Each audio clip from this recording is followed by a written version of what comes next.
So with regards to actual cleaning and maintenance, obviously this one's starting to get it's a bit rusty in places.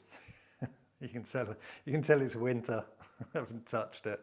It's pretty dirty. So yeah, when it comes to cleaning this particular armour, you can use anything that would have been available in antiquity. It's unclear, even through text, what they used to clean their armour. So you could use olive oil, you could use beeswax, you could use lanolin, which is derived from sheepskins. So not only do they lubricate, but then they also protect and prevent rust. So they're quite good. Beeswax is good because you can sort of put it on post-oiling, or you can combine beeswax with certain types of oil. So you combine it with olive oil, for example.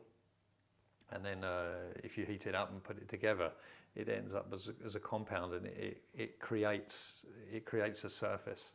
So it gives it a bit of a shine, but then also protects it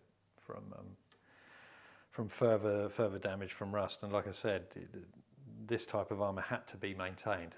The leather needed to be oiled as well, to prevent it from cracking and splitting.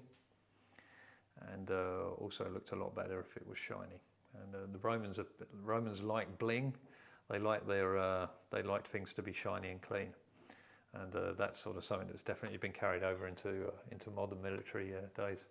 When it comes to parade gear, everything has to be shiny and spotless. So the Romans were no different to modern armies when it comes to that detail. So yeah, any particular mixture of those compounds mentioned would be viable, in my opinion.